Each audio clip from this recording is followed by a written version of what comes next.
झाड़ियों के पीछे है क्या? तू वहाँ क्या करने जाती है? चली जा कहीं। कहाँ चली जाओ दीदी? और तू ऐसा क्यों कह रही है? 2 बच्चियों की इस तरह से मौत का केस ऐसे ही दबने वाला नहीं था।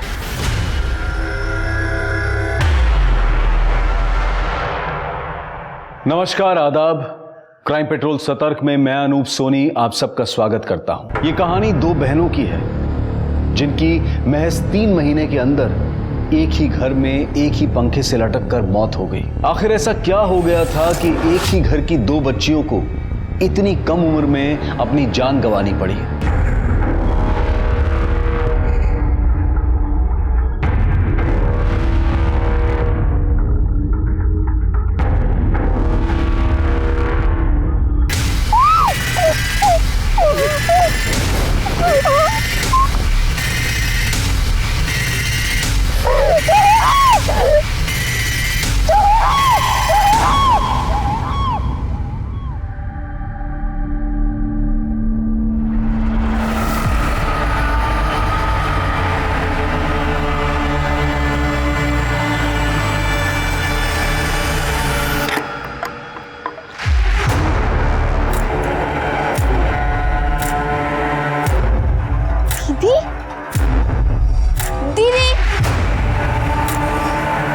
पद्मा, तुम रो काहे रही हो?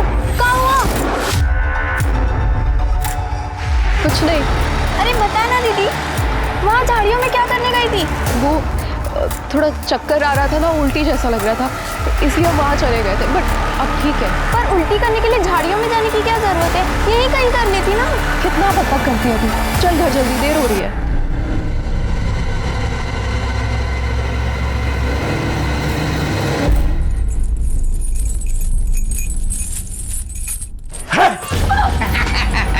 क्या है रे?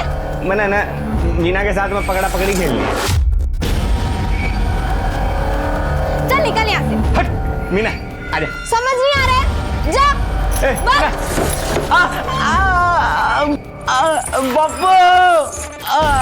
बापू मैंने मीना के साथ में पकड़ा पकड़ी खेलनी है बापू। आज कितना अच्छा लग रहा है ना दीदी? क्यों, क्या हुआ? सब्जी अच्छी है? नहीं दीदी, आज घर में शराब की बदबू ही नहीं है। भगवान करे दुनिया से शराब ही गायब हो जाए। क्यों, तुझे क्या इतनी दिक्कत है शराब से? है दिक्कत मुझे। देखा नहीं क्या, बापू कैसे शराब पी के चिल्लम चिल्ली करते रहते हैं। पद्मा, अगर तेरी शादी भी अम्मा की तरह किसी ऐसे आदमी से हो जाए जो लड़ाई झगड़ा करता हो, दारू पीता हो, तो तू क्या करेगी? मैं उसे शराब पीने ही नहीं दूंगी। दारू फेंककर गिलास में पानी भर दूंगी। वैसे भी शराबी को क्या पता चलने वाला है कि वो क्या पी रहा है। दीदी, मेरा खाना हो गया, मैं हाथ धोकर आती हूँ। अरे हमारा वाला तो और बड़ा है। अरे गजेंद्र भाई, बात तो सुनो। मैंने अपने सेठ पे एक दिन की छुट्टी मांगी, फिर क्या हुआ? ससुरे ने कुत्ते जैसा मुंह बना लिया। जी में आया कि लात मार दूं उसको और उसकी नौकरी पे। साला झूठा बहादुर का किस्सा सुनाना कब बंद करोगे भाई? आदत है, जाएगा थोड़ी। इतना कैसी है मीना बेटी? हैं? पढ़ाई लिखाई सब ठीक है?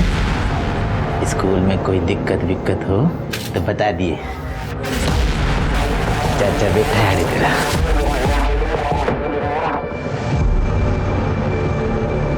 ए सुनील बाबू, चाचा भतीजे का लाड दुलार हो गया। हाथ उगले 100 उठा लो। हाँ, तू क्या कर रही है? जाके चखना ले। आइए नीचे बैठते हैं। आराम से अपना पकड़ो जरा।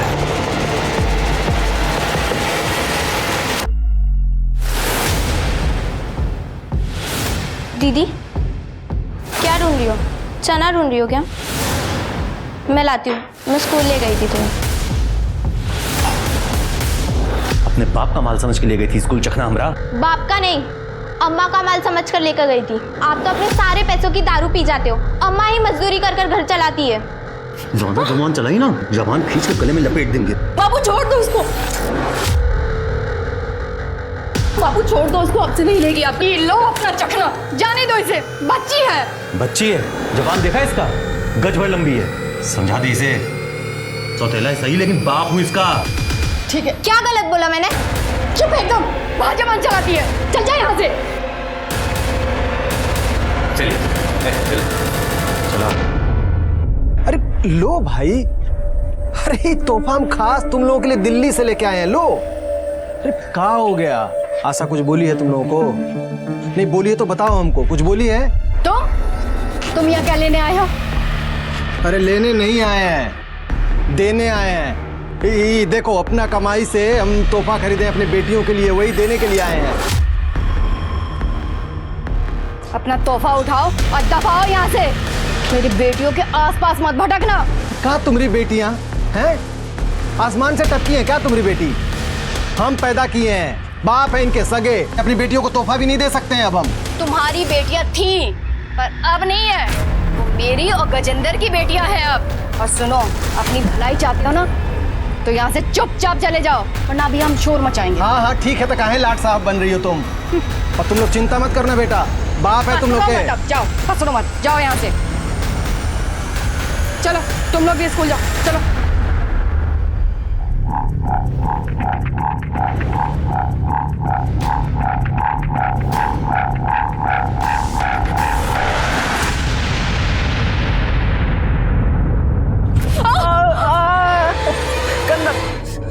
अच्छा मीना बनने से चुरी थी ना, अब मैं भी चूंगा।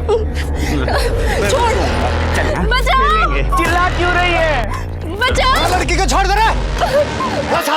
चलना चलना, छोड़ हमें, आजा। हाथ छोड़ मेरा। छोड़। अरे अंकल, क्या हो गया अंकल? बावड़ा साला लड़का। भाई साहब, अरे क्या करने लग रहे हो भाई साहब? अरे बावड़ा है, दिमाग क्या हो गया इसका? ये बालक ने रोड पे छोड़ोगे यो लड़की पकड़ने के लिए? अरे दिमाग ठीक ना है इसका, बावड़ा है थोड़ा सा। चल, कितनी बार मना किया, घर से बाहर मत निकल। दीदी, तू ठीक है ना? ये बावला छूट कैसे गया?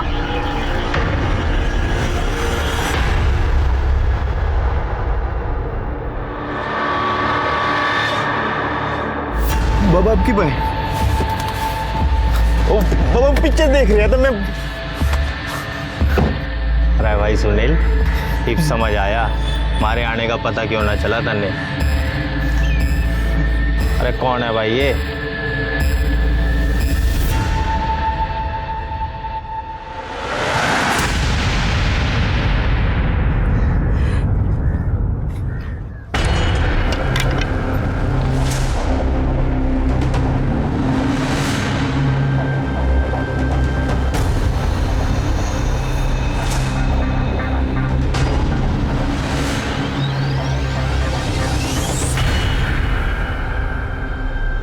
पद्मा, पद्मा, यहाँ क्या कर रही है तू?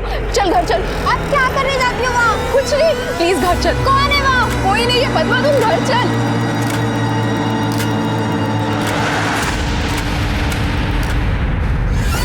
दीदी तू बताए काहे नहीं रही है? झाड़ियों के पीछे है क्या? तू वहाँ क्या करने जाती है? डरती क्यों है उस रास्ते से? तू चुप हो जा, ऐसा कुछ नहीं है। झूठ मत बोलियो, मुझे पता है तेरे साथ कुछ गलत हो रहा है। कैसे बताऊँ तुझे? तू नहीं समझेगी, बहुत छोटी है तू। छोटी नहीं हूँ मैं, सब समझ आता है। देख, या तो तू अम्मा को बता दे या फिर मैं बता दूंगी। कैसे बताऊँ अम्मा को? कोई फायदा है? तूने देखा है ना अम्मा हमारे साथ कैसे रहती है। अगर हम उनको बता भी देंगे ना तो भी वो विश्वास नहीं करेगी। अरे 6 बज गए और अब तो अम्मा आती होगी और आते ही मुझे डांट पड़ जाएगी। अभी तक मैंने सब्जी भी नहीं बनाई। ये ले झोला और जा जल्दी से कद्दू लेके आ। हाँ, और ये ले पैसे। जा जा जल्दी जा जा।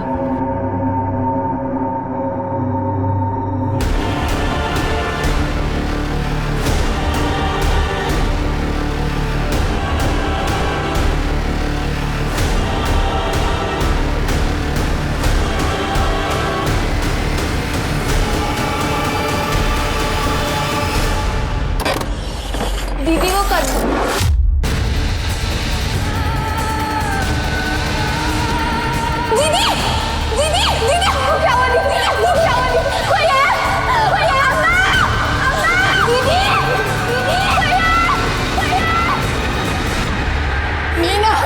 बच्चे, ये तूने क्या किया मीना? मीना, मेरी बच्ची मीना, मीना मेरे बच्चे।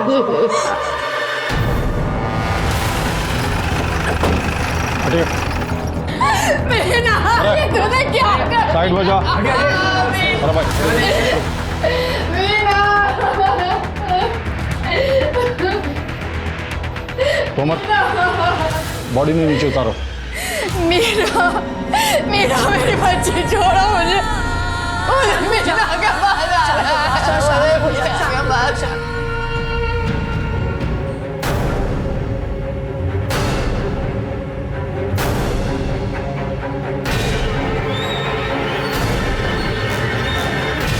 दीदी ने मुझे सब्जी लाने के लिए मार्केट भेज दिया था, पर जब मैं आई दीदी पंखे से। मीरा मेरे बच्चे, तोमर, किसी पे शक करने का कोई मतलब ही ना है। साफ साफ है आत्महत्या का केस है वो। नहीं साहब, नहीं साहब, मेरी बेटी ऐसा नहीं कर सकती, मत नहीं कर सकते साहब, उन्हें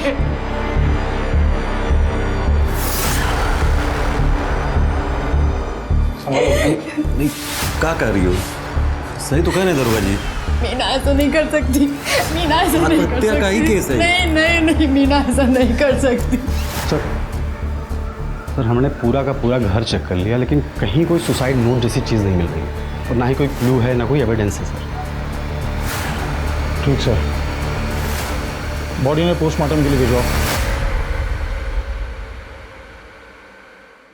सर जी, मीना की पीएम रिपोर्ट आ गई है। रिपोर्ट के हिसाब से उसकी मौत 25 तारीख को शाम को 5:30 से 7 के बीच फांसी लगाने से और गले की हड्डी टूटने की वजह से हुई है। देखा, मैंने कहा था ना ये केस आत्महत्या का है। सर रिपोर्ट में एक और बात सामने आई है, मरने से पहले उसके साथ रेप हुआ है। उसकी बॉडी से सीमन के सैंपल मिले? नहीं सर, ऐसा लगता है रेपिस्ट ने कॉन्डोम यूज किया है, इसलिए कोई सैंपल नहीं मिला। अरे गई भैंस पानी में, अब लागेगी बत्ती। यो ले, शुरुआत भी होगी। जी सर, ये भी आए सर, इन्वेस्टिगेशन चल रही है। वैसे केस तो सुसाइड का ही है जी। झूठ मत बोल, मन्ने पता है कि पीएम रिपोर्ट में क्या आया है, इसलिए मकारी दिखानी छोड़ और क्या करना है ये सोच, और जल्दी सोच, नहीं तो वो एनजीओ फेनजीओ वाले हैं ना, तुम्हारे और मेरे दोनों के घर के बाहर ना धरना दे देंगे, मिट्टी पलीद हो जाएगी। यो तो मैं भी जानूँ सर, पर बेरा ही नहीं पाट रहा, के करूँ के ना करूँ, कोई उपाय नहीं सूझ रहा है। रिश्वत दे के भर्ती हुआ है, के दिमाग है नहीं और पीआई बना बैठा है। अरे किसी ऐसे आदमी को उठा जो अपना बचाव भी ना कर सके, और जनता जनार्दन जो है ये एक्सेप्ट भी कर लेवे कि बलात्कार उसी ने करा होगा। समझ में आया या और डिटेल में समझाऊं? घना चोखा आइडिया दिया सर आपने, और मेरे दौरे एक बंदा ऐसा भी है जो बोलेगा तो बहुत कुछ, पर कोई कुछ समझ नहीं पाएगा। देख बापू, ये अंकल कितने अच्छे हैं, खोल रहे हैं उन्हें। साहब एक बार मेरी बात तो सुन लो, गलत फहमी हो गई कुछ ना कुछ। साहब इसने पूछना क्या बालक है? मैं नहीं जाऊंगा इनकी, पप्पू मैंने बचा ले, पप्पू गलत कर रहे हो साहब आप। अच्छा ना हो जाए। अरे साहब मेरी बात तो सुन लो एक बार, ये सब मामले हो गए साहब, आपको गलत फहमी हुई है साहब। साहब मेरी बात सुन लो साहब, कुछ ना किया मेरे साहब, मेरी बात सुन लो।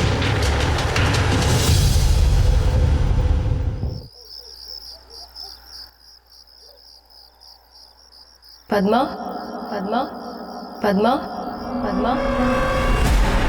दीदी, तू कैसे आ गई यहाँ? मैं यहाँ तेरे लिए आई हूँ पद्मा, ये बताने के लिए कि ये जगह तेरे लिए ठीक नहीं है। तू भाग जा यहाँ से, चली जा कहीं। चली जाओ? कहाँ चली जाओ दीदी? और तू ऐसा क्यों कह रही है? देख, ज्यादा सवाल जवाब मत कर, मैं कह रही हूँ ना, भाग जा। दीदी कहाँ जा रही है? दीदी रुक जाओ दीदी, चली जा कहीं। दीदी, दीदी।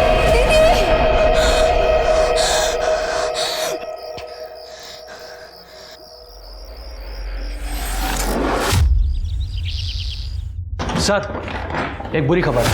क्या हो गया? उमेश की मेडिकल रिपोर्ट के हिसाब से उमेश नपुंसक है, इरेक्टाइल डिसफंक्शन है। मैंने ना मीना के साथ में पकड़ा पकड़ी खेलनी है। मतलब वो रेप कर ही नहीं सकता। जय हिंद सर। जय हिंद सर जी। हमने वो मीना के घर के आस पड़ोस में पूछताछ की तो पता चला कि उसकी छोटी बहन पद्मा है, बहुत होशियार बच्ची है और उसके फादर से उसकी बिल्कुल बनती नहीं है। उससे पूछताछ करते हैं, शायद उसको कुछ पता हो, कोई आइडिया मिले।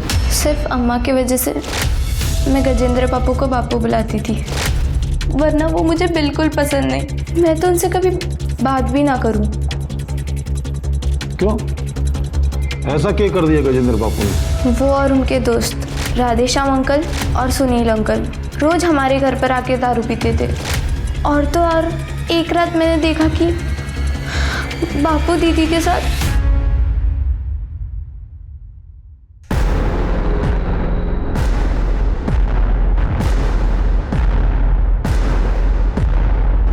ये क्या कर रहे हो? छोड़ो दीदी को, छोड़ो वरना अम्मा को बता दूंगी। तू ठीक है ना? स्कूल के रास्ते में जो झाड़ी पड़ती है ना, वहाँ से जाते हुए भी दीदी बहुत डरती थी। मैंने कई बार उन्हें झाड़ियों से रोते हुए निकलते देखा है। मैंने उससे पूछा भी था कि वो वहाँ क्यों जाती है, झाड़ियों के पीछे है क्या, तू वहाँ क्या करने जाती है, डरती क्यों है उस रास्ते से? तू चुप हो जा, ऐसा कुछ नहीं है। पर उसने कुछ बताया ही नहीं।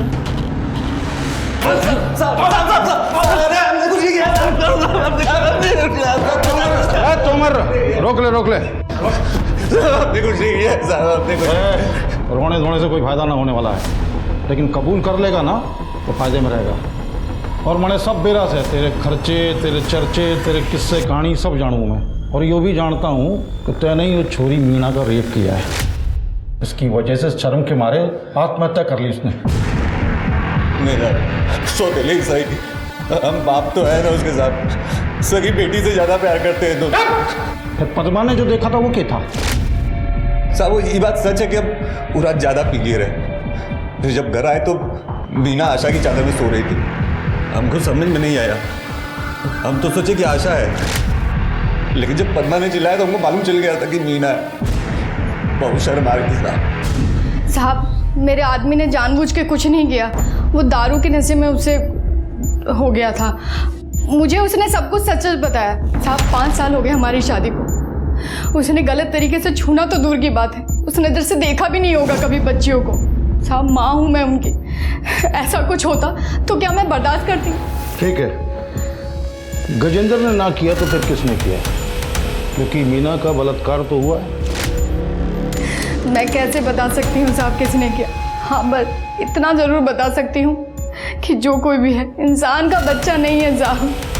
मेरी बच्ची के साथ इतना गंदा काम किया। ठीक है, जाओ। कितने गिरे हुए आदमी हो तुम? तेरे को शर्म नहीं आती इतनी गंदी हरकत करते हुए? इसमें बेशर्मी की क्या बात है आशा? बोलो, हमारी मीना को तो तुम लोग खा गए, अब क्या चाहते हो? पद्मा को भी हमसे छीनना चाहती हो? चुप एकदम। अम्मा झगड़ा मत करो, हमें जाना है। और नहीं, इससे डरने की कोई जरूरत नहीं, हम है ना तेरे पास। हम डर नहीं रहे, हमें खुद जाना है। पद्मा चलो। बेटा देखा, ये है हमारी बेटी जो हमारा दर्द समझती है। तू चिंता मत कर बेटा, हम तुम्हारा पूरा ख्याल रखेंगे, हैं?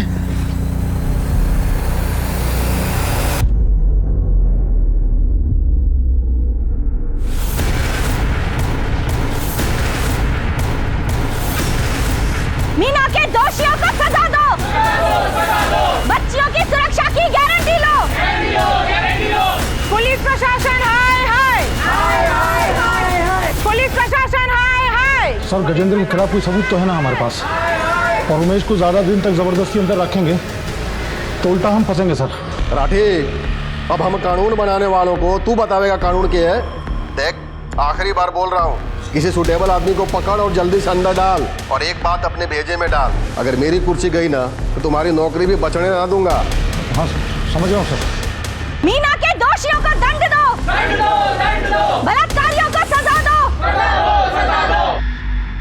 साहब हम कुछ नहीं किए साहब, हमारा बात का विश्वास कीजिए साहब, हम कुछ नहीं किए साहब, हमारा बात का विश्वास कीजिए साहब, हम कुछ नहीं किए साहब।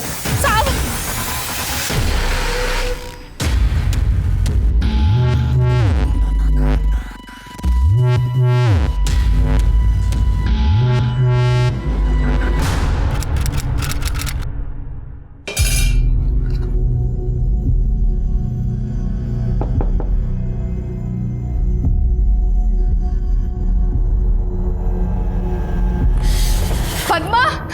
मेरे बच्चों, तू आ गई बच्ची, मेरी बच्ची। अपनी माँ को छोड़ के वापस तो नहीं जाएंगे ना फिर से? मैं पानी लेके आती हूँ। बेल मिल गई है, केस भी 2-4 हेयरिंग में खत्म हो जाएगा। धन्यवाद साहब। शर्म नहीं आई अपनी बेटी की उम्र के बच्चे के साथ ऐसा गंदा काम करते हुए?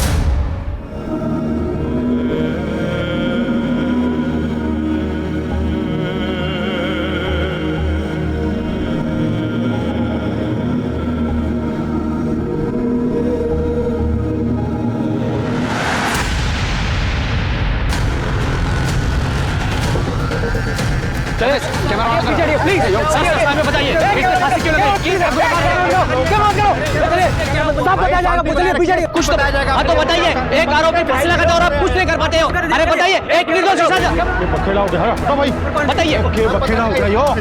सर बताइए। खड़े खड़े क्या करो तुम लोग? उतारो इसने। जी सर। सर बताइए सर। तमाशा चल रहा है, चलो अपना काम करो। सर बताइए सर। अरे सर सोहना गांव फिर एक बार सुर्खियों में। मीना गौड़ बलात्कार केस के आरोपी राधेश्याम तिवारी ने पुलिस स्टेशन के सामने लगा दी है फांसी। पुलिस शक के घेरे में, क्योंकि पुलिस के पास कोई जवाब नहीं। अरे वो राधेश्याम।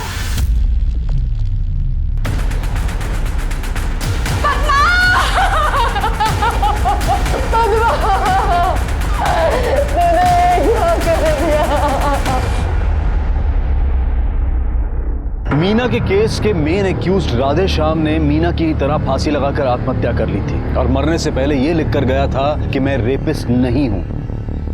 क्या यह राधेश्याम के निर्दोष होने का सबूत था, या फिर वो क्राइम करने के बाद सिर्फ अपनी जिल्लत भरी जिंदगी से मुक्त होना चाहता था? पर उससे भी बड़ा सवाल यह था कि पद्मा ने आत्महत्या क्यों की। 2 बच्चियों की इस तरह से मौत का केस ऐसे ही दबने वाला नहीं था, इसलिए हायर अथॉरिटीज ने एक SIT का गठन किया इस केस को सॉल्व करने के लिए।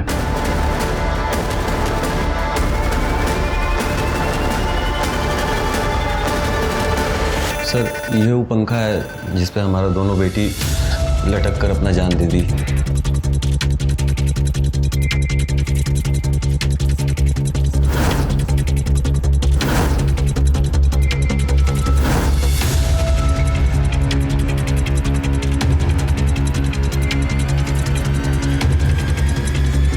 वो स्टूल कहाँ है जिस पर चढ़कर दोनों बच्चियों ने फांसी लगाई थी? कुछ जरा नापो, इसकी हाइट कितनी है? Sir 1 foot 8 inch. शर्मा, दोनों लड़कियों की हाइट लगभग सेम ही है। जो फाइल हमें भेजी गई थी उसके हिसाब से पुलिस को जब मीना की बॉडी पंखे से लटके मिली, उसके पैर जमीन से 1 फुट 10 इंच ऊपर थे, जो कि स्टूल की हाइट से मैच करता है। मीना तो पॉसिबल है कि उसने सुसाइड किया हो, पर यह पॉसिबल नहीं है कि पद्मा ने भी सुसाइड किया हो। सर ये आप कैसे कह सकते हैं? अब देखो, पुलिस को जब पद्मा की बॉडी पंखे से लटके मिली तो उसके पैर जमीन से 2.5 फुट ऊपर थे। मतलब पद्मा स्टूल पर खड़ी होकर पंखे तक पहुंच ही नहीं सकती थी। तो ये तो पॉसिबल ही नहीं है कि उसने सुसाइड किया हो। मतलब सर, पद्मा ने सुसाइड नहीं किया, वो खुद नहीं लटकी है, उसे किसी ने लटकाया है।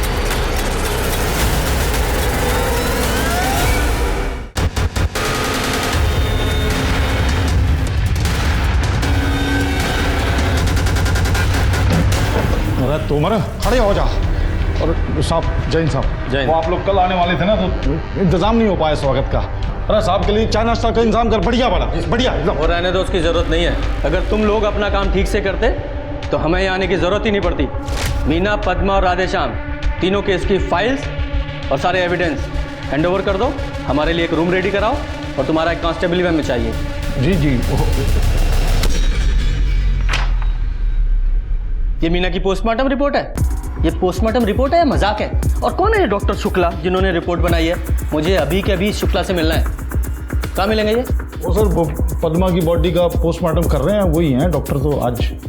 वहीं जाके मिलते हैं इनसे, जरा देखे तो सही कितना एक्सपीरियंस है ना पोस्टमार्टम का। एकदम मजाक बना के रखा है पोस्टमार्टम को। चलिए मिलवाइए।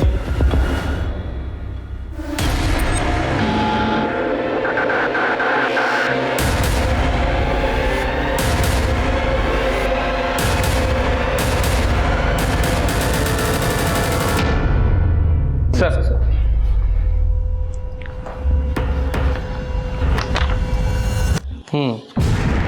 तो पद्मा का पहले गला घोटा गया है, फिर उसे पंखे से लटकाया गया। इसका मतलब पद्मा का मर्डर हुआ है। जी। और वो मीना, उसकी मौत कैसे हुई थी? सर मैं कसम खा के बोल रहा हूँ, मैंने कोई झूठी रिपोर्ट नहीं बनाई। मीना ने सचमुच फांसी लगाई थी और उसके गले की हड्डी भी टूटी हुई थी। ठीक है, मान लेते हैं आपकी बात, लेकिन आपने अपनी रिपोर्ट में ये लिखा है कि मीना सेक्सुअली एक्टिव थी, और साथ ही आप ही ने उस रिपोर्ट में ये लिखा है कि मरने से पहले उसके साथ रेप हुआ था और उसका हाइमन ब्रेक हुआ था, मीन्स वो वर्जिन थी। तो जरा समझाएंगे हमें कि एक ही समय में एक लड़की सेक्सुअली एक्टिव कैसे थी और वर्जिन कैसे थी? वो सर शर्मा, तो डॉक्टर साहब को अरेस्ट करके थाने ले चलो, वहीं पूछताछ कर। सर एक्सक्यूज मी सर वो मैंने अपनी मर्जी से नहीं लिखा था। राजेंद्र टोकस जी ने मुझसे जबरदस्ती लिखवाया था कि मीना सेक्सुअली एक्टिव थी। पर आपने वो जो एनल सेक्स के बारे में लिखा था, वो किसके कहने पर लिखा था? नहीं सर, वो झूठ नहीं था। मीना के रेप और उसके मरने से पहले उसके साथ पिछले काफी समय से अननेचुरल सेक्स किया जा रहा है।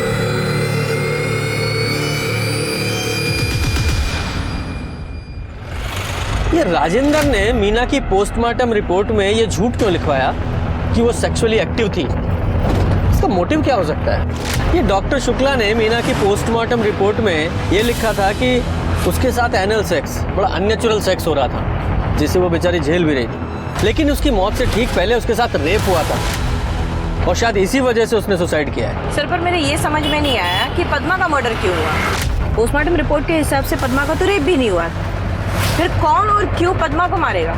और मारा इस तरह कि सबको ये लगे कि पद्मा ने सुसाइड किया। शायद इसका रीजन कुछ और हो, शायद उसे पता हो कि मीना के साथ रेप किसने किया है और इसीलिए उसे मार दिया गया। और ये तो क्लियर है कि वो रेप राधेश्याम ने तो नहीं किया है, क्योंकि रेप के झूठे इल्जाम और बेइज्जती की वजह से उसने सुसाइड किया। सर अगर ऐसा है तो उसके जिसने भी मीना का रेप किया, उसने पद्मा को इतने दिन बाद क्यों मारा? उसे ये डर नहीं था कि अगर पद्मा ने पुलिस को बता दिया वो जेल जाएगा? शर्मा, तुम शायद भूल रहे हो कि मीना की मौत के तुरंत बाद पद्मा अपने असली बाप कैलाश के साथ दूसरे शहर चली गई थी। तभी उस रेपिस्ट को लगा वो सेफ है, लेकिन जब वो वापस आई 2 तारीख को, उसके बाद अगले ही दिन 3 तारीख को उसका मर्डर हो गया। इसका मतलब ये है कि कल्प्रिट यही कोई लोकल है, सोना का। क्या बात है इंस्पेक्टर साहब, आप तो करंट से भी तेज चल रहे हो। आप जानते क्या हो मेरे गांव के बारे में? कितना जानते हो जो आपने ये अंदाजा लगा लिया कि कल्प्रिट कोई लोकल ही होगा? राजेंद्र जी, मुझे आपके गांव के बारे में नहीं, अपने क्राइम और कल्प्रिट के बारे में ज्यादा जानने की जरूरत है। वो डॉक्टर शुक्ला जिसने मीना की पोस्टमार्टम रिपोर्ट में ये झूठ लिखा था कि मीना सेक्सुअली एक्टिव थी, उसने कन्फेस कर लिया है। और वो आपका लोकल पीआई राठी, उसका इस केस में कितना इन्वॉल्वमेंट है वो भी मैं अच्छी तरह से समझ रहा हूं। तो अब आप ये बताइए कि आप किसको और क्यों बचाने की कोशिश कर रहे हैं?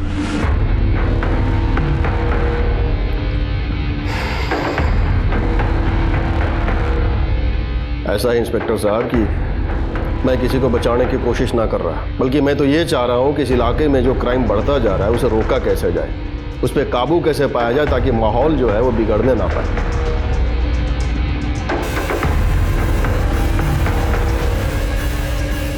हेलो, इधर कौन है ये? मेरा बेटा से विक्रांत। करता क्या? ऐश करता हूँ, तो दिक्कत है? नहीं, ऐश अगर इलीगल नहीं है तो कोई दिक्कत नहीं है, वरना दिक्कत ही दिक्कत है। जब दिक्कत होगी तब देखी जाएगी। चलो चल। ऐश। शर्मा, ये मीना और पद्मा इन दोनों की डिटेल्स निकालो और साथ में इस विक्रांत की भी। मुझे जानना है ये कौन सी और कैसी ऐश करता है।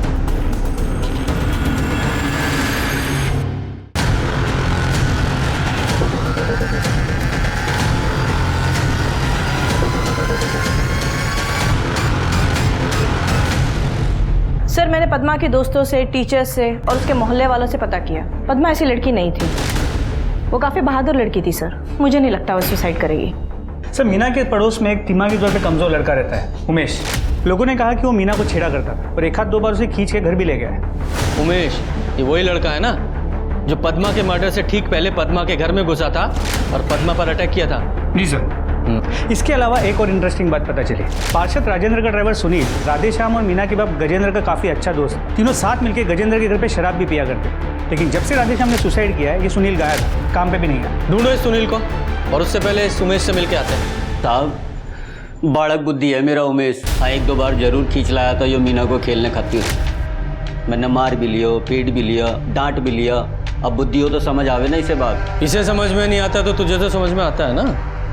कहीं ऐसा तो नहीं इसके बहाने तूने उसका फ़ायदा उठाया हो? ये यहाँ उसे खींच लाया, तूने इसे यहाँ बांध दिया और बाद में मीना के साथ। जिसकी चाव कसम खाने को तैयार हूँ साहब। मरा मुँह देखूँ अपनी औलाद का। आप समझ नहीं सकते साहब, अपनी औलाद को ढोरों की तरह जंजीर तक बांधने में कितना जी पे जोर पड़े।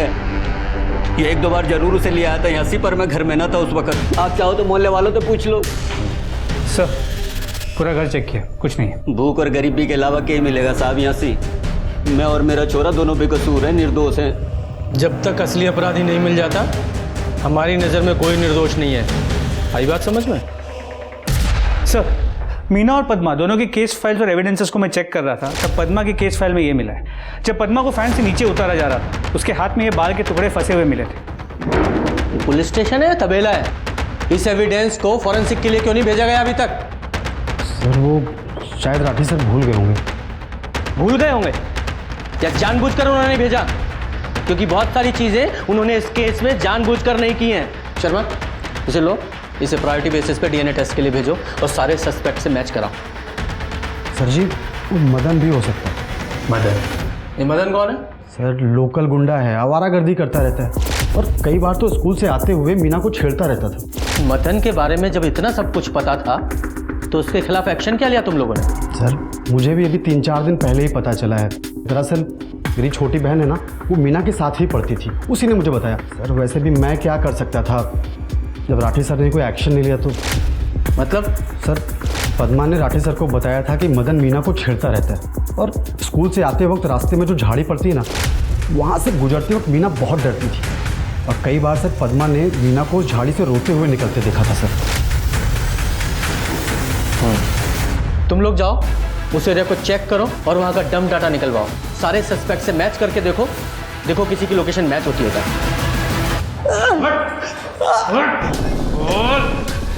साहब, पद्मा तो बालक थी, मुझे तो मीना पसंद थी साहब जी, पर वो मैंने घास ही नहीं डालती थी। पद्मा की नहीं, मीना की बात कर रहे हैं हम। स्कूल आते जाते छेड़ता था ना तू उसे, और झाड़ियों के पीछे ले जाकर उसके साथ दुष्कर्म भी करता था। पद्मा ने वो करते हुए तुझे देख लिया, पद्मा को मार डाला तूने?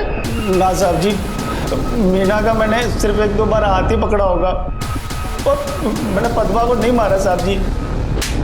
किसी को नहीं मारा तूने? ये पद्मा के मर्डर के टाइम पे तेरे फोन की लोकेशन पद्मा के घर के पास में थी, समझा? अब बता। साहब जी, मैं मानता हूँ कि मैं उस दिन उस एरिया में था, पर साहब जी मैंने किसी को नहीं मारा। साहब जी, मैं तो वापस चोरी करने गया था। इससे पहले 1-2 बार चोरी भी करी है मैंने। वो क्या है कि वहाँ पर जो माँ बाप है वो मजदूरी करने चले जाते हैं, बच्चे स्कूल, तो मैंने जो भी दिखता है मैं उठा लेता हूँ, उससे मेरा खर्चा पानी चल जाता था। खर्चा पानी तो जरा बता रहा हूँ, बताता हूँ साहब जी, सच बोल रहा हूँ साहब जी। हाँ बता। साहब जी, मैं उस दिन नहीं गया था पद्मा के घर, क्योंकि मैंने देख लिया था कि आशा उमेश को मारने के लिए झाड़ू लेके पीछे पड़ी थी और पद्मा घर के अंदर ही थी। ऐसे में चोरी करने का तो सवाल ही नहीं उठता। मैंने कुछ नहीं किया साहब जी। शर्मा, पद्मा के हाथ में जो बाल मिले उसका डीएनए इसके डीएनए से मैच कराओ जरा।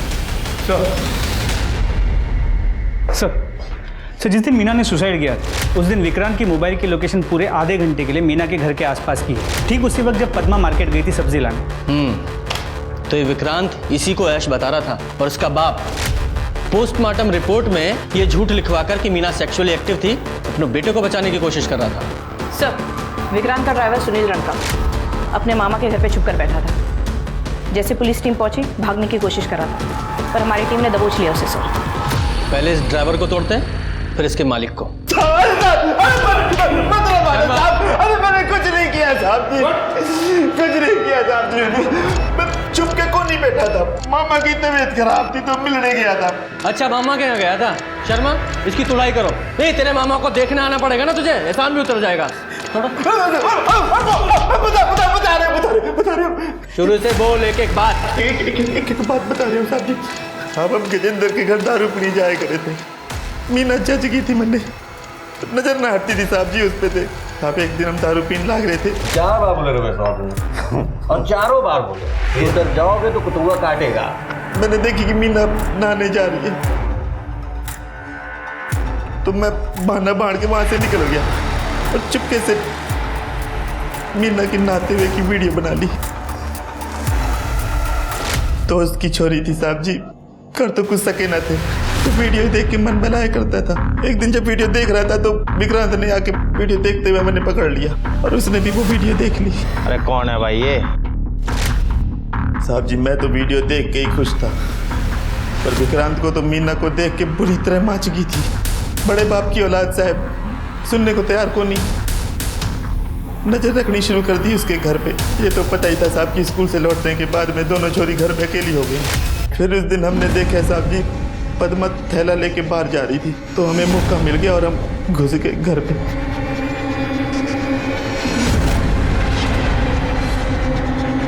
कौन हो तुम?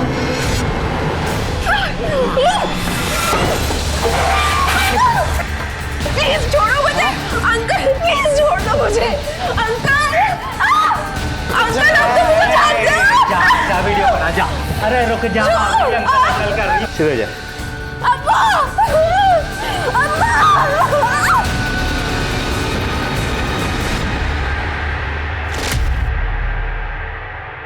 मीना का नेकेड वीडियो देख के हमारा माथा घूम गया।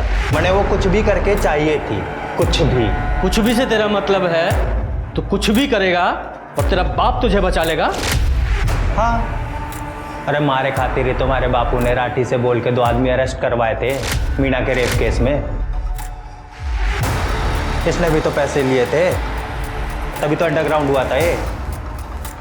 वो तो आप आ गए सर जी, तो भसड़ मच गई, वरना तो सब नॉर्मल ही था, ठीक ही चल रहा था। अच्छा, और तुझे अब तो समझ में आ गया ना कि तेरा बाप भी अब तुझे नहीं बचा सकता। और सुन, मीना का रेप करने से पहले तूने उसके साथ कई बार अप्राकृतिक संबंध बनाए थे, हैं? बोल। क्या बोल रहे हो सर जी? प्योर मर्द आदमी हूँ, सब गंदे शौक में ना रखता। हाँ, उस दिन पहली बार और आखिरी बार मैंने मीना के साथ सेक्स किया था, वो भी तबीयत से, नॉर्मल तरीके से, कॉन्डम लगा के। यकीन ना हो रहा? खुद देख लो, किसी ने तो रिकॉर्ड किया था।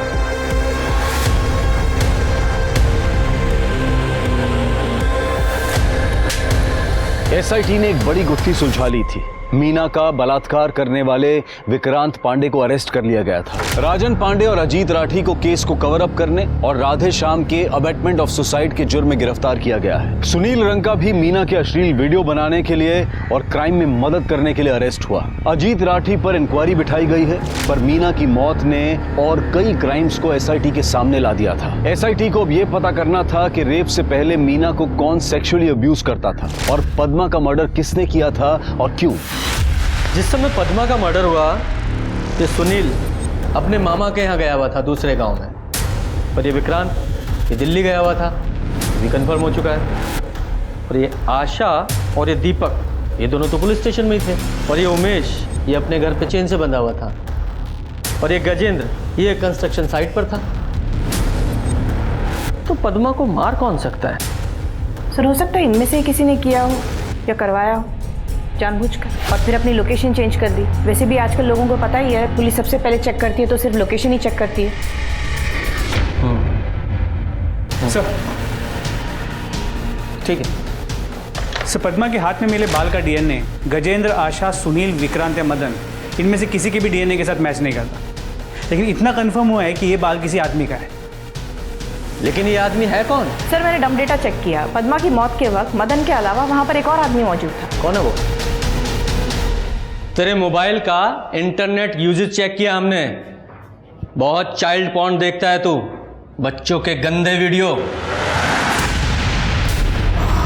हाँ साहब, मोबाइल में फ्री में मिलता है तो हम ही थोड़े देखते हैं, सभी लोग देखता है। लेकिन पद्मा की डेड बॉडी के हाथ में जो बाल मिले हैं वो सभी के नहीं, वो तेरे हैं। और पद्मा के मर्डर के टाइम पे तेरी मोबाइल लोकेशन पद्मा के घर पे ही है। और तो और वो मीना स्कूल के रास्ते में जिस झाड़ी को पार करते हुए डरती थी, वहां भी तेरी मोबाइल लोकेशन ट्रेस हुई है। तू ही था जो उसके साथ उन झाड़ियों में कुकर्म करता था। वो मदन से नहीं, तुझसे डरती थी, अपने सगे बाप से। साहब बोल। साहब हमारी बात बताते हैं। दरअसल साहब वो बच्चा वाला सब फौरन वीडियो देख देख के ना दिमाग खराब हो गया था साहब। क्या करते, कोई तो चाहिए था ना हमको, तो हमको मीना का याद आया। वैसे भी वो हमारी बेटी थी नहीं साहब, मीना और पद्मा वो असवा का कोनो चक्कर था, उससे पैदा हुई थी। यही सोच के हम उसको रास्ते में रोकना शुरू किया साहब, और पहली बार उसको झाड़ी में लेके गए। मीना, आप यहाँ क्या कर रहे हैं? तुम्हारे लिए ही आए हैं। तुम्हारे लिए एक तोहफा लेके आए थे, वो वही देना था। आओ ना, आओ देखो। तोहफा? हाँ आओ ना, दिखाते हैं। नहीं नहीं, हमें नहीं चाहिए तोहफा। अरे कहे नहीं चाहिए तुमको? तुझे तोहफा देने के लिए ले जा रहा हूँ।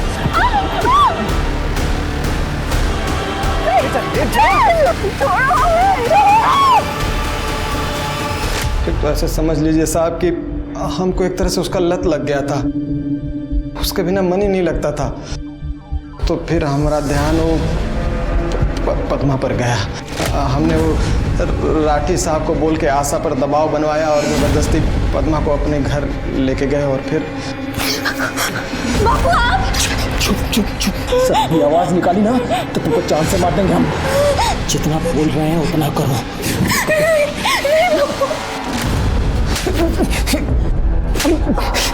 इंसान नहीं है तू, जानवर है, जानवर।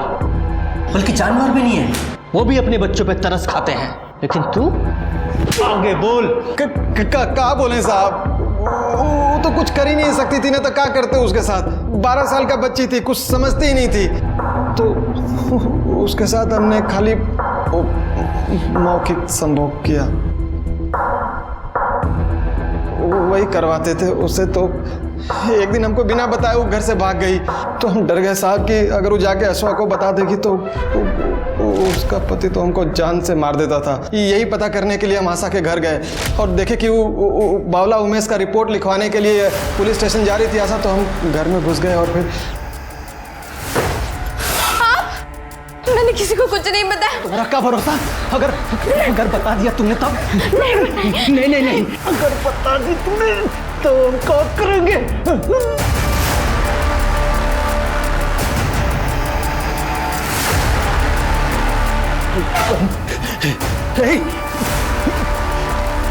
और फिर हमने वहीं पंखे पर उसको लटका दिया और स्टूल गिरा दिया ताकि लोगों को लगे कि वो आत्महत्या की है अपना बहन के गम में। शर्मा, मीना के रेप और पद्मा को मोलेस्ट करके उसका मर्डर करने के जुर्म में इसकी चार्जशीट तैयार करो। और तेरी जानकारी के लिए बता दूं, डीएनए टेस्ट से यह कंफर्म हुआ है कि पद्मा और मीना तेरी ही बेटियां थी।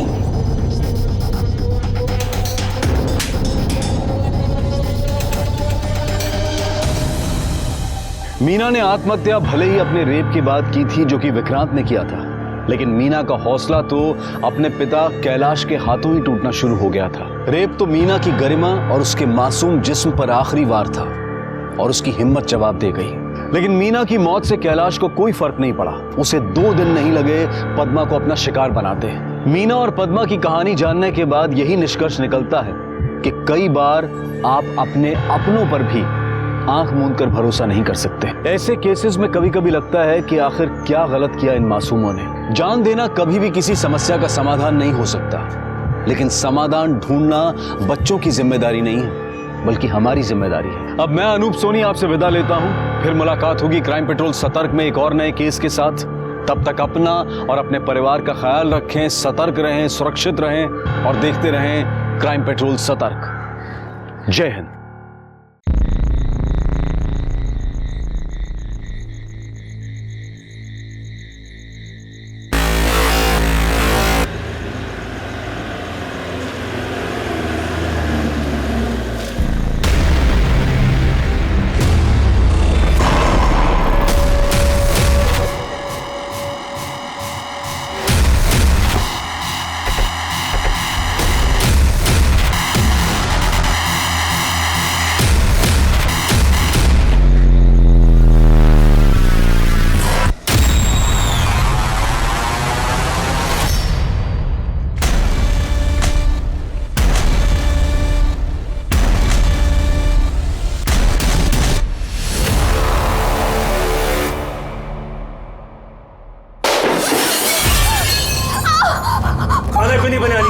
इसलिए मैं तुझे शादी करके लाया था कि तू मुझे भूखा कर। आपने बोला था तो क्यों बहुत मत लड़ा मुझसे। इतना दहेज में तो रोटी कौड़ी लेकर नहीं आई और बोलती है कि बीवी नहीं तो नौकरानी बन के रहेगी।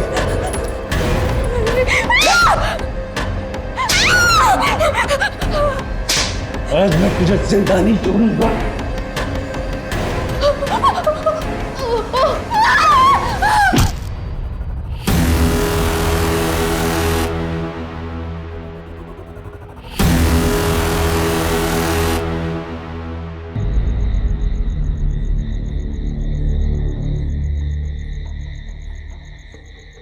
भैया एक कड़क चाय, मैं भी आता हूँ। ठीक है।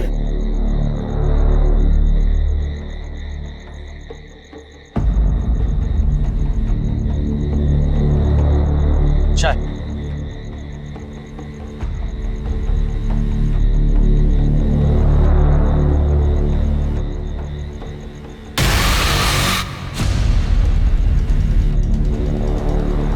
दादा 2 मिनट पहले मैंने यहाँ बाइक खड़ी कर दी, कहाँ गई? मुझे नहीं पता, मेरा ध्यान नहीं था।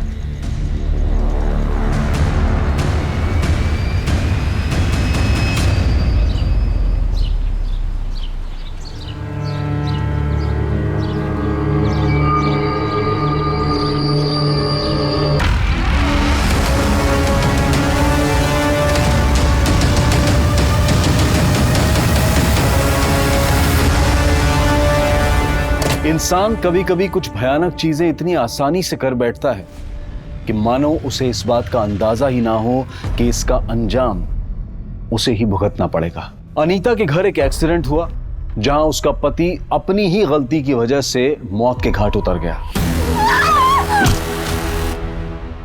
एक तरफ यह हादसा हुआ और वहीं दूसरी तरफ एक दिल दहला देने वाली घटना, जहां 2 लाशें तो मिली लेकिन उनके सर बड़ी बेरहमी से काट दिए गए थे। ऐसे ही दिल दहला देने वाले और दिमाग को उलझा देने वाले क्राइम पेट्रोल सतर्क के आज के केस में मैं अनूप सोनी आपका स्वागत करता हूं।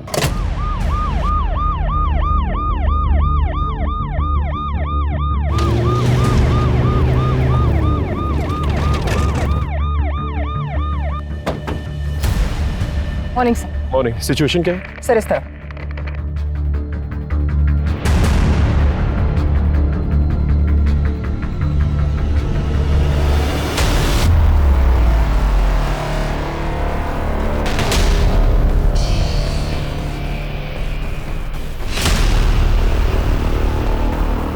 कुछ आइडेंटिफिकेशन मिली? किसकी बॉडीज है? सर हम पता करने की कोशिश कर रहे हैं। कंप्लेंट किसने की? जी हमने तो बस इतना ही देखा था, तो घबरा के हमने अपने पति को बताया तो उन्होंने आप लोग को बुला लिया। और किसी को भी आते जाते नहीं देखा? जी नहीं। ये जगह किसकी? ये वो सनी सिंह साहब की। ठीक है, आप जा सकते। यादव, इस सनी सिंह के बारे में पता करो और इन बॉडीज के कटे हुए सरों को जल्द से जल्द ढूंढो। इस पूरे एरिया को छान मारो, देखो कुछ और मिलता है कि नहीं। जी सर। सर किसी ने 2 बहनों की मिसिंग कंप्लेंट लिखवाई है।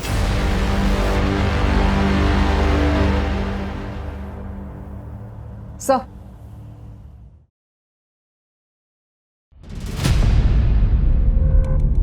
बैठिए।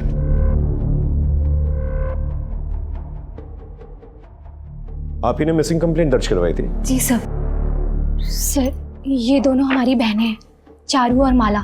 सुबह से पता नहीं कहाँ गायब है। हम जब इनके घर पर गए तो दरवाजा अंदर से बंद था। माला, चारू, अरे अब तक सो रही हो क्या तुम दोनों? दरवाजा खोलो भाई। माला,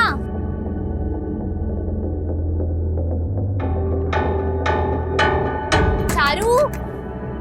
हमारे बहुत देर तक दरवाजा खटखटाने के बाद भी दोनों में से किसी ने दरवाजा नहीं खोला, तो हमने दरवाजा तोड़वा दिया।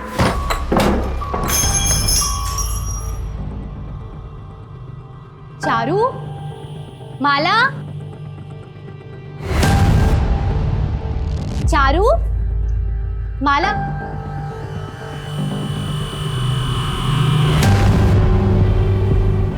चारू,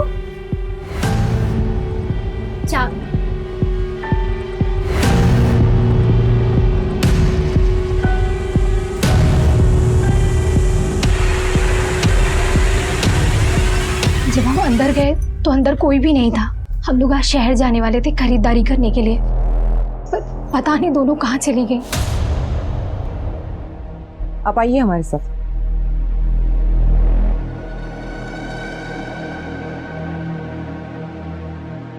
नीलू जी, हमें ये दो बॉडीज मिली हैं जिनके सर नहीं है। बॉडीज के साथ कुछ चीजें हैं, अगर आप आइडेंटिफाई कर सकें तो।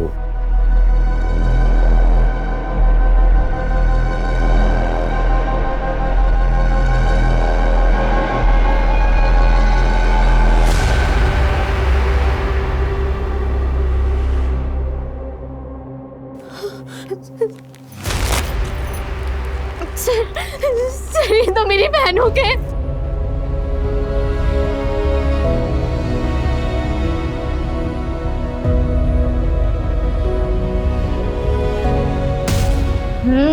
लिट्टी तो कमाल की बनाई आप। Thank you.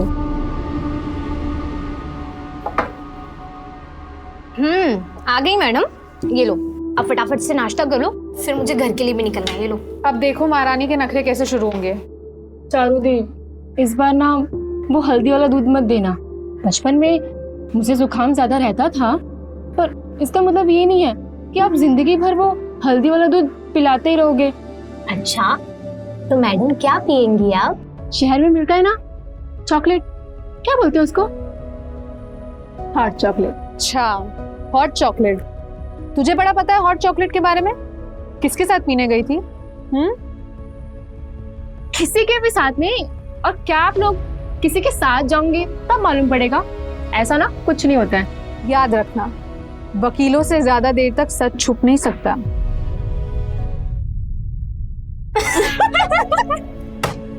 क्या आप दीदी, आप भी याद रखो कि आप ना एक अच्छे वकील हो, पर एक अच्छे एक्टर नहीं।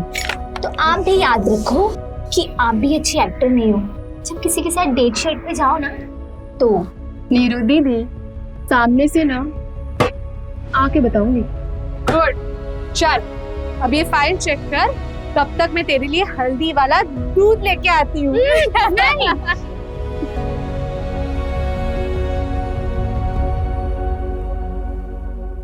हमें माला और चारू के घर की तलाशी लेनी होगी।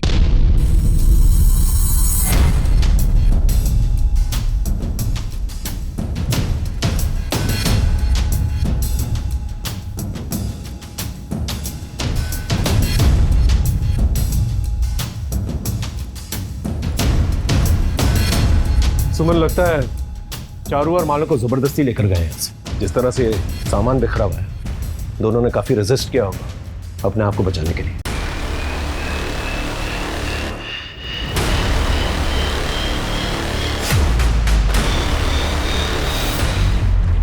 सर, लेकिन घर का मेन दरवाजा अंदर से बंद था और ये इकलौती खिड़की है जहां से अंदर या बाहर आ जा सकते हैं, क्योंकि बाकी सारी खिड़कियों पे ग्रिल लगे हुए हैं और ये खिड़की खुली हुई थी।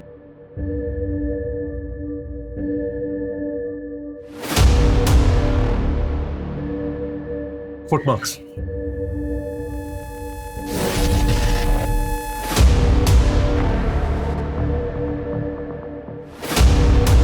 ये जो कोई भी था इसी खिड़की से बाहर आया होगा। एविडेंस है एरिया को सील कर। Right sir.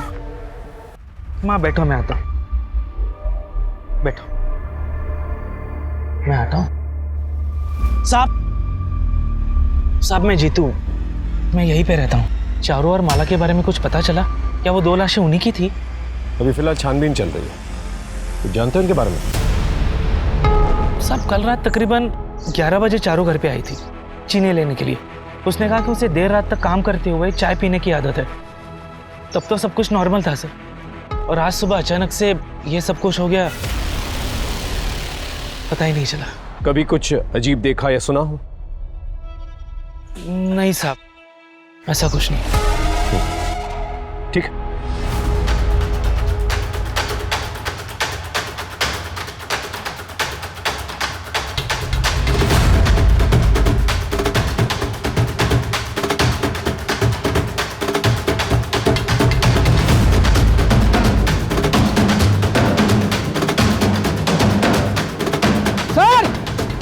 सर ये देखिए, यहाँ पर कुछ है।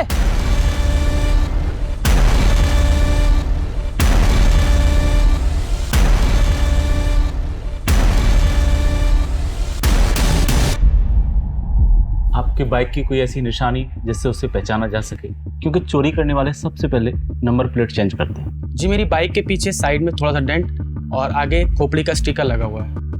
आप घर जाइए, बाइक के बारे में कुछ भी पता चलता है तो हम आपको इन्फॉर्म करें।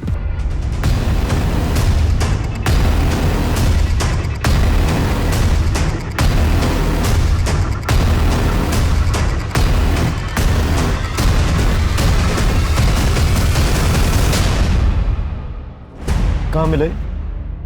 यहाँ फेंके हुए थे सर, पर यह समझ में नहीं आया कि सिर्फ सिर काट कर क्यों फेंके।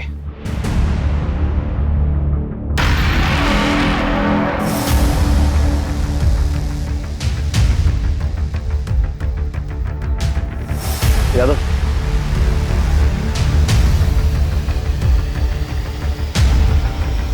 एविडेंस हो सकता है, बैग में डालो। जी सर।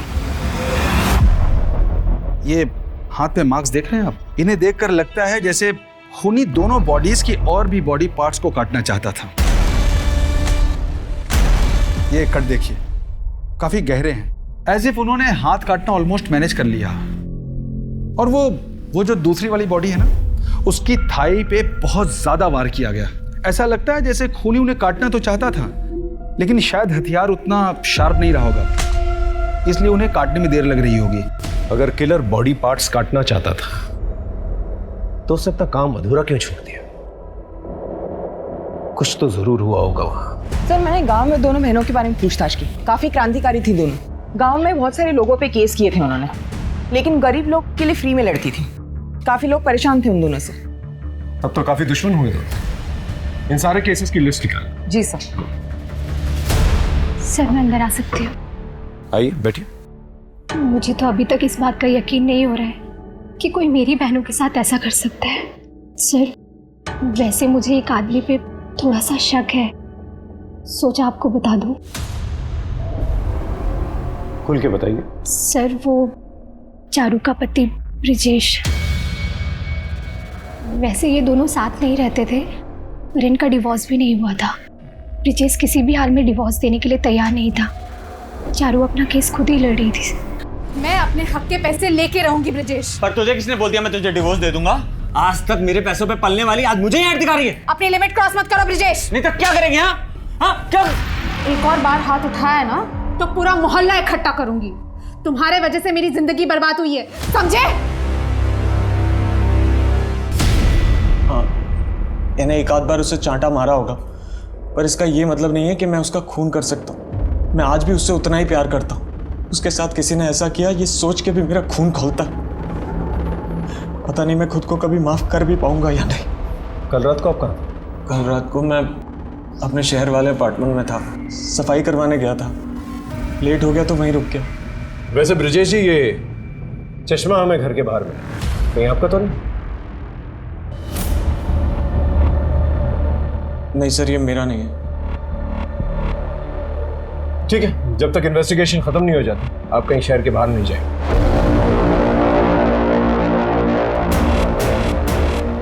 ये ब्रिजेश मुझे कुछ गड़बड़ लगा, इसका स्टेटमेंट वेरीफाई करा। जी सर। मैं इसकी पर्सनल हिस्ट्री निकलवाता हूँ।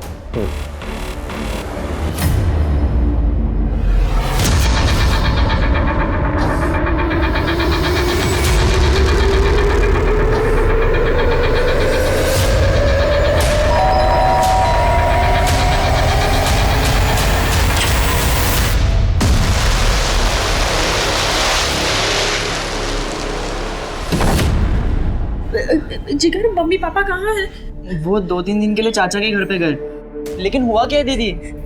जिगर, अजीत मुझे दारू के नशे में बहुत मार रहा था। उसके हाथ में चाकू था। मार डालूंगा मैं।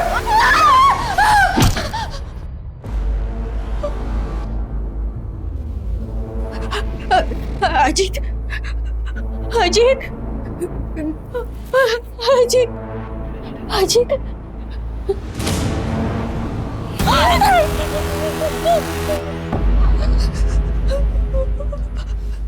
मैंने कुछ नहीं किया जिगर। अजीत मर गया। शांत हो जा। इसके बारे में किस किस को पता है? आगे से जैसा मैं कहूंगा वैसा ही करना।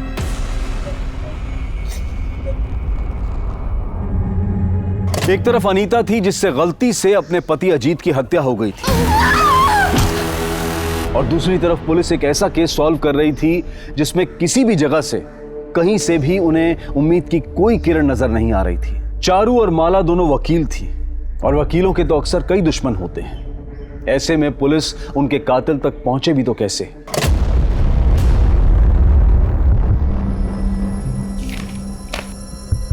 चारू और माला ने काफी लोगों के खिलाफ केस फाइल करके रखे थे। काफी दुश्मन थे दोनों के। सर, और चारू और माला की लाश हमें जिस जगह मिली, उस जगह के मालिक सनी सिंह के खिलाफ भी दोनों बहनों ने केस की थी, इल्लीगल माइनिंग के लिए। एक एनजीओ की तरफ से सनी सिंह के खिलाफ केस लड़ रही थी।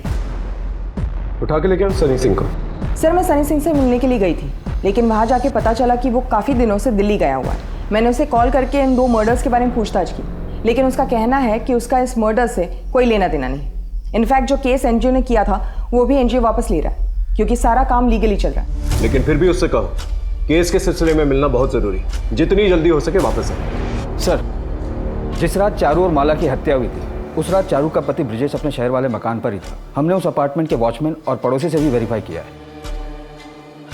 सर, ये एक और नई फाइल मिली है। चारू और माला एक और केस लड़ रही थी, किसी निर्मला जनरल स्टोर्स के खिलाफ। दुकानदार का नाम है सुखीलाल। किसी दीनू नाम के आदमी के लिए केस लड़ रही थी। एक काम कर, चारू और माला जिन जिन लोगों के खिलाफ केस लड़ रही थी उनकी एक लिस्ट बनाओ, एक एक करके सबसे मिलते हैं। शुरुआत इस निर्मला जनरल स्टोर से करते हैं। दीनू को फोन करके कहो कि दुकान के पास आकर मिले। जी सर। जी साहब, हमने सुखीलाल पे केस किया था, और साहब इसी वजह से एक दिन चारू दीदी, माला दीदी और सुखीलाल के बीच में काफी नोकझोंक भी हो गई थी। आप ऐसे कैसे सरकारी राशन ऊंचे दाम में बेच सकते हैं? राशन ब्लैक करना जुर्म है, आपको पता है ना? ऐसे में तो गरीब इंसान भूखा ही मरेगा ना। मेरी दुकान, मेरा सामान, मैं सामान ब्लैक में बेचूं या व्हाइट में? सेटलमेंट करो और खत्म करो इसे। सेटलमेंट करने से तुम्हारी नीयत नहीं बदलेगी।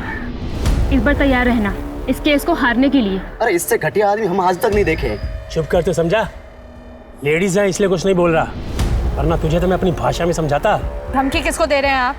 अब तो आप देखिए सुखीलाल जी, अब तो ना आपको दिन में तारे दिखा के छोड़ेंगे हम।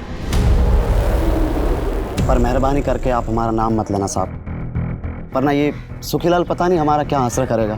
तुम घबराओ मत, जा सकते हैं। जी साहब। साहब, मैं छोटा मोटा घपला कर सकता हूँ धंधे में, लेकिन किसी का खून नहीं। हाँ, वो उस दिन कोर्ट के बाहर हमारा झगड़ा जरूर हुआ था, वो बात ही नहीं मान रहे थे। छोटी मोटी नोकझोंक तो लगी रहती है, अब उतनी सी बात के लिए किसी का खून, उनके जाने का दुख तो हमें भी है साहब। ठीक है, दोबारा जरूरत पड़ेगी तो पुलिस स्टेशन बुलाएंगे। जी, कभी भी बुलाइए। थोड़े चने मिल सकता है?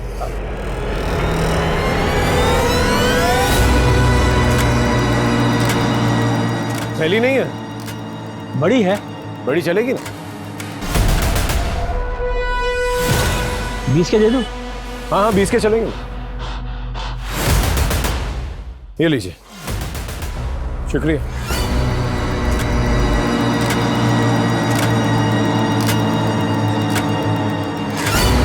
एक मिनट रुक रुक रुक रुक रुक। यादव, ये ज्वेलरी शॉप के ऊपर सीसीटीवी कैमरा है और यहीं आसपास चारू और माला का घर भी है। इसकी फुटेज निकालो। जी सर। सुमन, लिस्ट में नेक्स्ट कौन है जिनके खिलाफ चारू और माला केस लड़ रही थी? सर, सोमा नाम का एक किसान है जिसके ऊपर कलावती ने केस किया था। चारू और माला उनकी वकील थी। चलो मिलते हैं उनसे।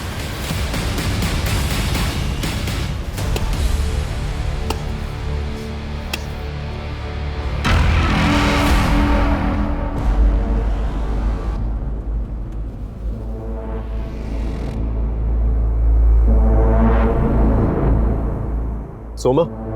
जी साहब, क्या हुआ? फोन हुआ चारू और माला का। जानते थे उन्हें? कल रात कहाँ थे? साहब मैं झूठ नहीं बोलूँगा, कल रात में गया था उनसे मिलने। डिटेल में बताओ। मैं इतना अमीर किसान नहीं हूँ चारू बहन कि किसी वकील पे खर्चा कर सकूँ, और इस बार तो फसल भी कम हुई है। किसी तरह ये केस बंद हो जाए, ऐसा कुछ कर दीजिए। मैं आपके आगे हाथ जोड़ता हूँ। तुमने कलावती यादव के खेत में 20 मीटर अंदर तक कब्जा किया हुआ है। क्या तुम ये जानते हो कि वो तुमसे भी ज्यादा गरीब किसान है? तुम्हारी इस ज्यादागिरी की वजह से उसे कितना नुकसान हुआ है, तुम्हें कुछ एहसास भी है इस चीज का?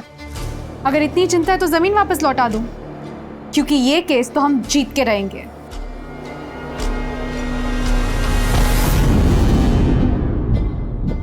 फिर मैं वापस घर चला आया। आप सुनार की दुकान के चौकीदार अल्ताफ से भी बात कर सकते हैं, वो पूरी रात वहीं रहता है। मैंने वापस आती बार उससे बात भी की थी। सर, मैंने ज्वेलरी स्टोर के गार्ड अल्ताफ से बात की। उसने बताया कि रात को तकरीबन 10:15 बजे उसने सोमा को जाते हुए देखा था और करीब 10:30 बजे वापस आते हुए भी देखा था। उन दोनों के बीच कुछ कैजुअल बातें भी हुई थी। और पड़ोसी जीतू का कहना है कि तकरीबन 11 बजे चारू चीनी मांगने आई थी। इसका मतलब जो कुछ भी हुआ 11 बजे के बाद ही। सर, डिटेल पोस्टमार्टम रिपोर्ट आने में थोड़ा वक्त लगेगा, लेकिन इनिशियल रिपोर्ट के मुताबिक चारू और माला की हत्या 11 से 12 के बीच में हुई थी। सर, वो मेरे पति। आप पहले शांत हो जाइए, पानी पीजिए और सोच के अच्छे से बताइए आपके पति के साथ क्या हुआ है। सर, वो मेरे पति दारू के नशे में थे, वो गिर गए। मतलब उन्हें चोट आई है? सर, उनको सर में चोट आई थी और वो मर गए। क्या? सर, मेरे पति को मेरे भाई जिगर ने मार डाला।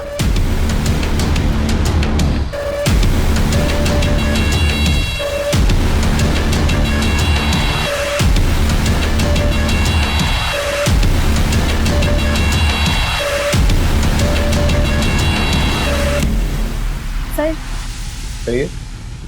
मुझे आपसे माला के बारे में कुछ बात करनी थी।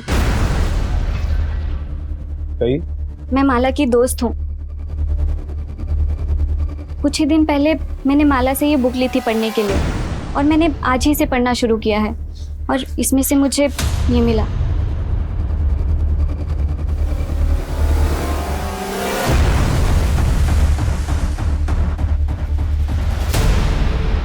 इसकी शर्ट पे किसी कंपनी का लोगो है, पता करो कौन सी कंपनी। सर, माला मेरी बहुत ही अच्छी दोस्त थी, लेकिन उसने मुझे कभी भी इस लड़के के बारे में नहीं बताया। इस इंफॉर्मेशन के लिए शुक्रिया, थैंक यू सो मच। इस पारस के बारे में पता कर, उठा के लेके वैसे। जी सर।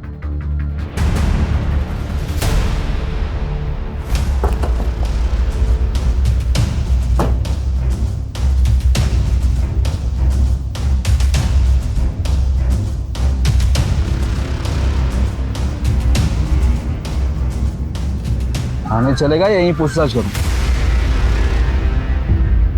भागने की कोशिश भी मत करना, बहुत बुरा हाल करूं। चुपचाप गाड़ी में बैठ। चल, ले चलो। ये सब नाटक यहाँ नहीं चलेगा। माला के साथ क्या रिश्ता था तेरा? सर, मैं माला से बहुत प्यार करता था।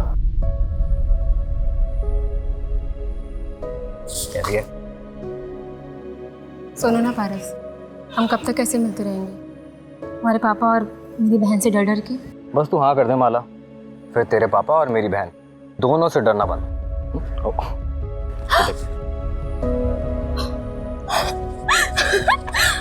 असली डायमंड है। असली डायमंड तो तू है।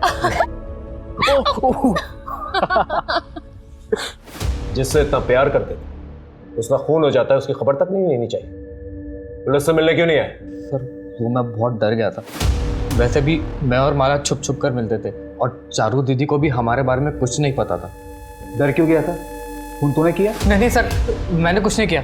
और सर जिस रात खून हुआ था उस रात मैं शहर गया हुआ था, होटल में भी रुका था, आप चाहे तो चेक कर सकते हैं। चारू और माला का फोन गायब है। आखिरी बार माला के नंबर पे कब फोन किया था? सर दरअसल वो और मैं उसके एक दूसरे फ़ोन पर बात करते थे। वो एक सीक्रेट नंबर था और वो हमेशा अपने अलमारी के चोर खाने में उसे छुपा के रखती थी। हमेशा वही कॉल करती थी सर। चारू का घर चेक करो और सीक्रेट मोबाइल के बारे में पता करो। जी सर।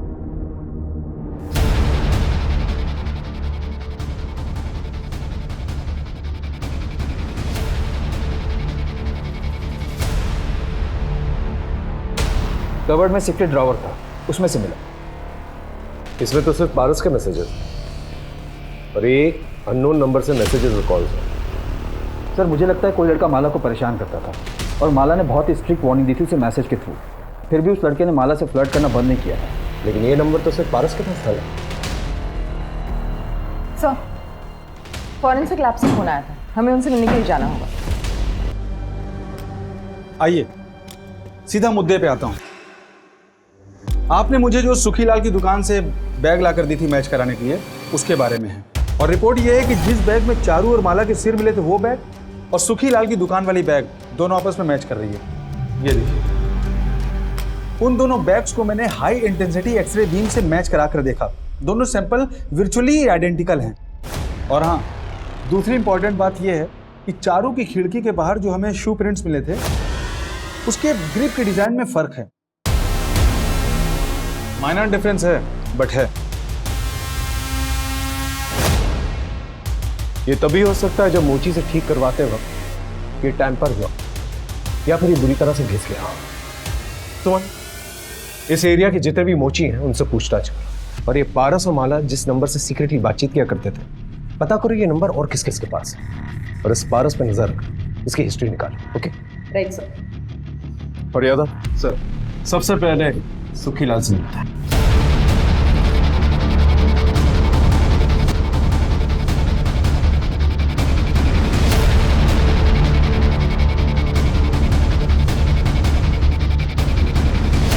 चेक करो। क्या हुआ साहब? क्या ढूंढ रहे हो साहब? अरे साहब किराने की दुकान है ये, खाने पीने के सामान के अलावा और कुछ नहीं मिलेगा यहाँ पर। अभी पता चल जाएगा। सर ये देखिए, क्लोरोफॉर्म। क्लोरोफॉर्म भी बेचते हो? गाड़ी में बिठा उसे, लेके आओ। चल साहब, मैं सच कह रहा हूँ, मैंने कुछ नहीं किया। ये ऐसे नहीं बोले, इसकी अच्छी तरह से खातिरदारी करो जब तक ये सच ना उगले। साहब सर पूरी एरिया में सिर्फ 3 मोची हैं। से पूछताछ की तो एक बात पता चली। क्या? सर ये जो जीतू शुक्ला है, चारू का नेबर, जिसने हमें बताया था कि चारू उसके घर पे रात के 11 बजे गई थी चीनी लेने के लिए। उसने अपने जूते रिपेयर करवाए थे 2 दिन पहले। इस जूतों की छानबीन कर। जी सर। सर एक और बात, दोनों बहनों की कॉल रिकॉर्ड्स आ गई। मैंने चेक किया तो पता चला कि माला को अल्ताफ मैसेजेस करके परेशान करता था। अल्ताफ को? वो ज्वेलरी शॉप वाला वॉचमैन? जी सर। हाँ साहब, मैं उसको मैसेजेस करता था क्योंकि मुझे वो बहुत पसंद थी। मैं उसको बहुत प्यार करता था साहब। मैं उसको नहीं मार सकता। आप चाहे तो सीसीटीवी फुटेज देख लो, मैं पूरी रात वहीं पे था। सर आपने जो हमें नंबर दिया था हमने उसे ट्रैक कर लिया, हम उसी का पीछा कर रहे हैं। किसी भी कीमत पे यहाँ से जाना नहीं चाहिए। अपने जीजा का खून करके भागा है। Okay sir. सर ट्रैकिंग से पता चल रहा है कि जिगर आगे वाली बस में ट्रेवल कर रहा है।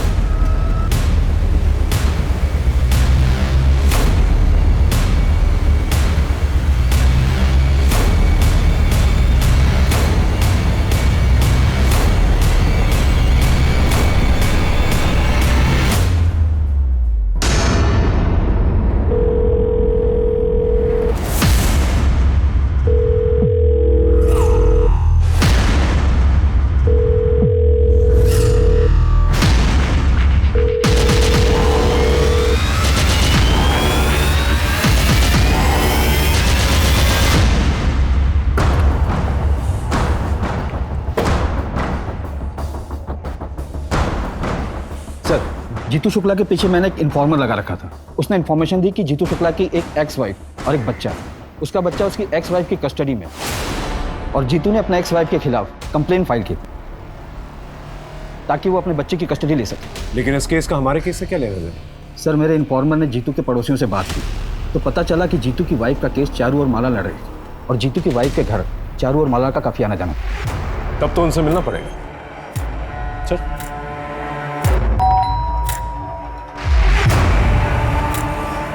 आपसे कुछ पूछताछ करनी थी। क्या तुम्हें पता था कि चारू और माला तुम्हारे खिलाफ केस लड़ने वाली थी? जी सब पता था। मेरा उनके साथ झगड़ा भी हुआ था। क्या करने आए हो तुम यहाँ? तुमसे मतलब है तुम अपनी बीवी को गलत सलत दवाइयाँ खिला के उसको बनाना चाहते हो ना? पर मैं ऐसा होने नहीं दूंगी। देखता हूँ मुझे कौन रोकता है। मैं अपने बेटे की कस्टडी लेके रहूंगा। मैं भी देखती हूँ तुम ये केस कैसे जीतते हो। चलो। मानता हूँ साहब की मुझसे गलती हुई, लेकिन ये सब मैंने अपने बेटे के लिए किया। साहब मैं अपने बेटे के साथ प्यार से शांति से जिंदगी जीना चाहता हूँ। मैं क्यों ऐसा करूंगा? सर, ये सारे जूते ले जाता हूँ, फॉरेंसिक लैब में भेज देंगे शूप्रिंट मैच के लिए। जीतू, कहीं जाना मत। तुम्हें थाने कभी भी बुला सकते।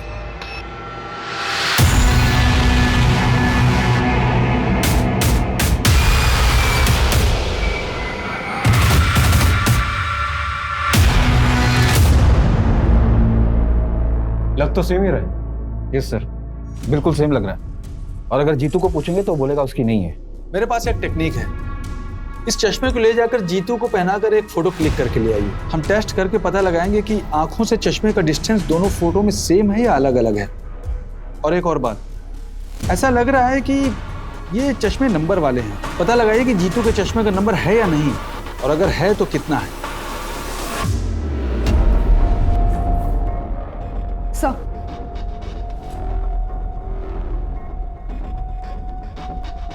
सर, रात को 10:15 बजे सोमा यहाँ से गुजरता है और फिर 10:30 बजे वापस आता है।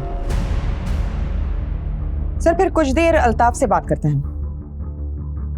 ये अल्ताफ है, इसने ठंड के मारे शॉल ओढ़ी हुई है। थोड़ा फॉरवर्ड कर, थोड़ा पीछे। एक मिनट, यहाँ पॉज।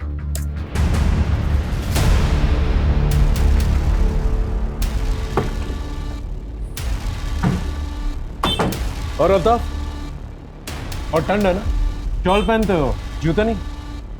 अब मेरे पास जूते नहीं है, मैं जूते नहीं पहनता। पक्का? मैंने कभी जूते पहने ही नहीं है। नहीं पहने?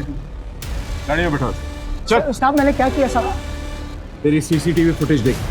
अपनी जगह जिस इंसान को तूने बिठा के रखा था ना, उसने पूरी रात शॉल तो पहनी हुई, साथ में उसने जूते भी पहने। चल उठ। कुछ तो खिचड़ी पकड़ी है लोगों ने। सर, अगर अल्ताफ उस रात यहाँ नहीं था तो कोई और भी है जो हमसे झूठ बोल रहा है।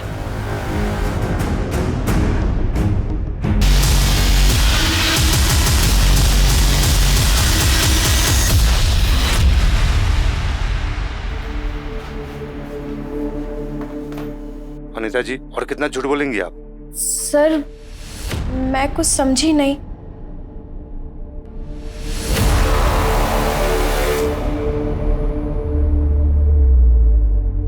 ये तो मेरा भाई जिगर है, पर सर मुझे कुछ समझ नहीं आ रहा है। ये उस वक्त की सीसीटीवी फुटेज है जिस वक्त आपने बोला था कि आपका भाई आपके पति को मारकर भागा था।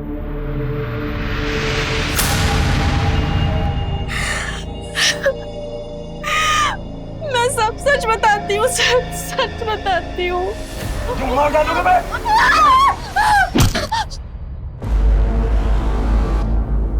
सर, मैंने जानबूझकर कुछ नहीं किया। वो एक एक्सीडेंट था, मेरी कोई गलती नहीं है।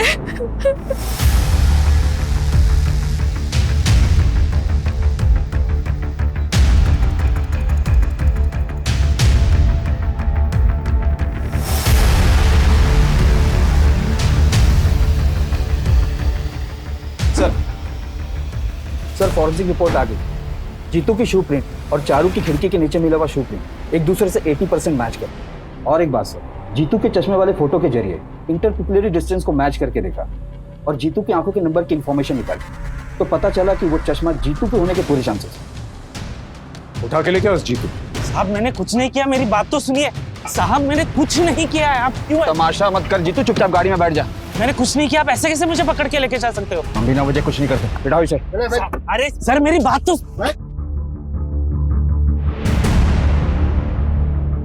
ये बाइक चेक करो, नंबर वही है।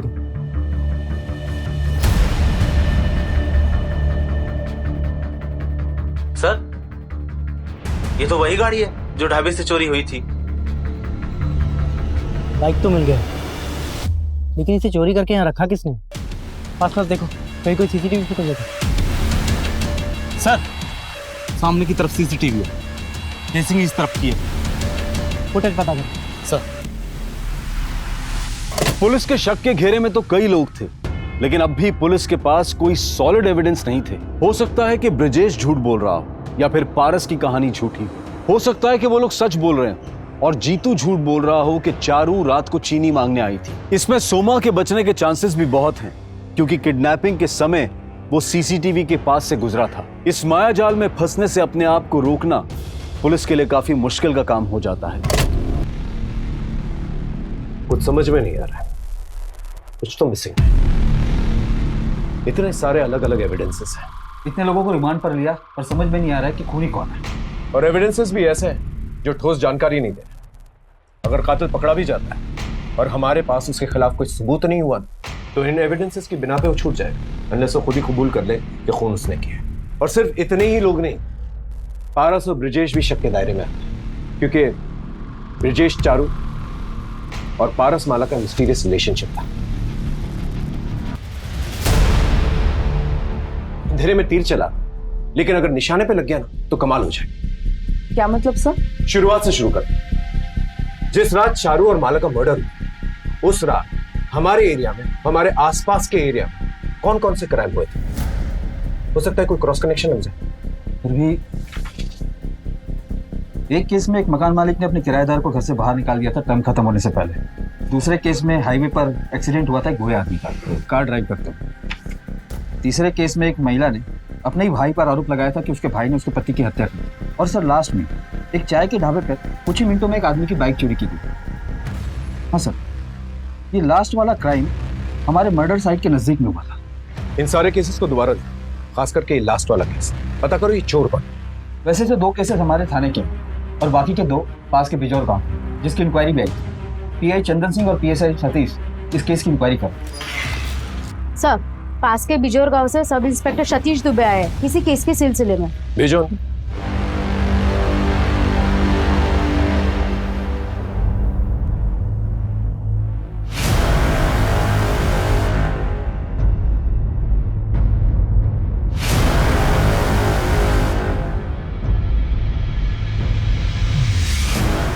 ये फुटेज आपको कब मिली? सर अभी थोड़ी देर पहले। इस दूसरी बाइक का नंबर पता करो और ये भी पता करो ये रहता क्या। सर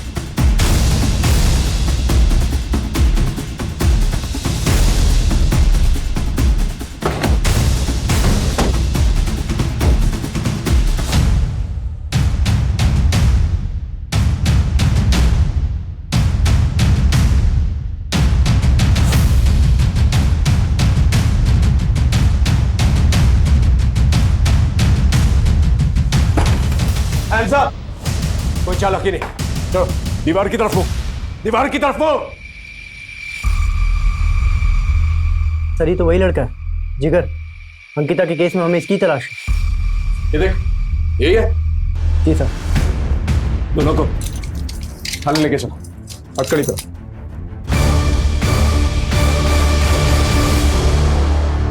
क्या अनीता के केस का इन दोनों बहनों के केस से कोई संबंध था, या फिर ये सिर्फ एक इत्तेफाक था कि ये दोनों केसेस जुड़ने वाले थे? पुलिस इन केसेस को सुलझाने में लगी थी, पर क्या कोई चीज इनमें छिपी धुंधली सच्चाई को साफ तौर पर नजर में ला सकती थी? दोनों केसेस की छानबीन ऐसे कौन से राज खोलेगी कि जिससे पुलिस की मुश्किल आसान हो सके?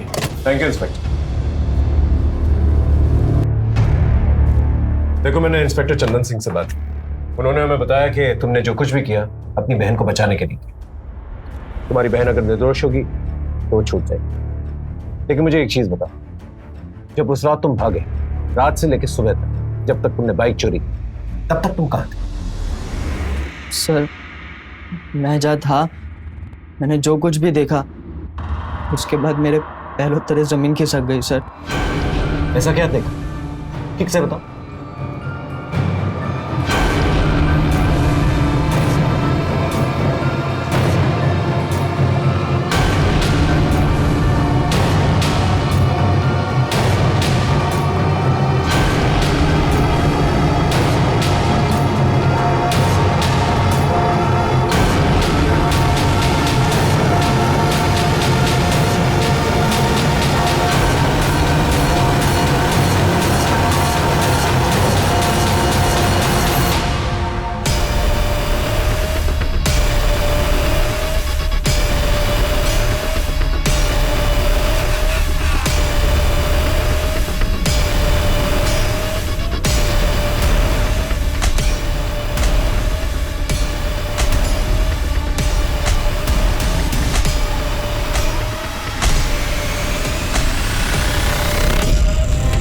किसने मारा दोनों लड़कियों? चेहरा देखा? नहीं सर, मैं नहीं जानता। 3 लोग थे? नहीं सर, ज्यादा थे।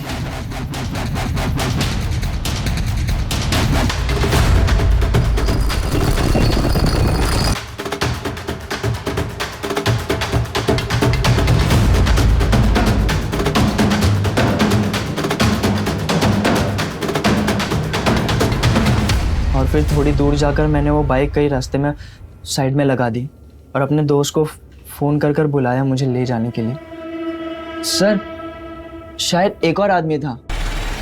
अब ये कौन हो सकता है?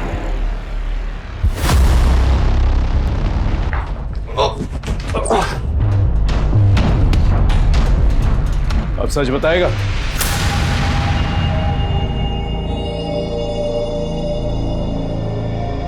चारूदी, मुझे ना आपसे कुछ बात करनी थी। बोल। अब वो ना, मुझे आपको किसी से मिलवाना था। देर आए दुरुस्त आए। वैसे नाम क्या है जनाब का? अरे इतनी रात गए कौन है? तो रुक मैं देख के आती हूँ।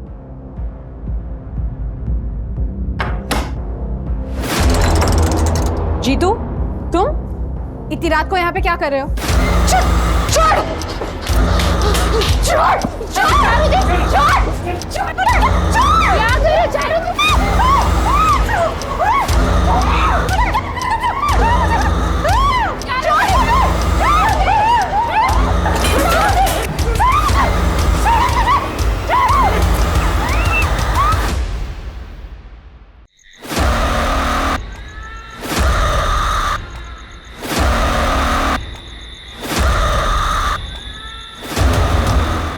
पहले से ही प्लान था ना इस। अल्ताफ ने अपनी जगह सीसीटीवी के सामने किसी और को बिठा दिया, शॉल उड़ा के, और फिर ज्वेलरी शॉप के सामने से ये सोमा गुजरा ताकि सीसीटीवी कैमरा में इसकी फुटेज आ जाए और ये सेफ हो जाए। उसके थोड़ी देर बाद वो भी मेरी खान में आ गया। बाकी के लोग पहले ही पहुंच चुके थे, मैं जानना नहीं चाहता था वहां पर। मैं बस ये देखना चाहता था कि मेरे प्लान के हिसाब से काम कर रहे हैं या नहीं, तो इसलिए मैं भी वहां चला गया।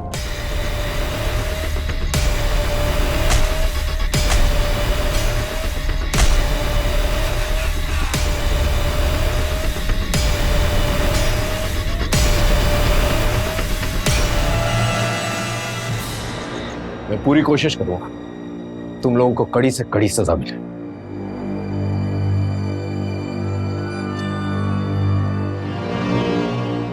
आखिरकार पुलिस सभी कातिलों को पकड़ने में कामयाब हो गई। सोमा, अल्ताफ, सुखीलाल और सनी सिंह के पास चारू और माला को मारने के लिए अपनी अपनी वजह थी, लेकिन किसी को मौत के घाट उतारने के लिए कोई भी वजह वाजिब नहीं होती। एक 19 साल का लड़का जिगर जो अपनी बहन अनीता को बचाने की कोशिश कर रहा था, उसकी वजह से चारू और माला को इंसाफ मिला। सोमा, अल्ताफ, सुखीलाल और सनी सिंह सब ने मिलकर चारू और माला से मिलने का प्लान बनाया और दोनों बहनों को बड़ी बेरहमी से मौत के घाट उतार दिया, जबकि ये दोनों लड़कियां तो सिर्फ अपना काम कर रही थी। समाज में गंदगी साफ करने वालों के साथ हमेशा इंसाफ नहीं होता। हमें देखना होगा कि हमारे अंदर ऐसा क्या है जो हम इंसानों को इस हद तक गिरा सकता है। अब मैं अनूप सोनी आपसे विदा लेता हूं, फिर मुलाकात होगी क्राइम पेट्रोल सतर्क में एक और नए केस के साथ। जय हिंद।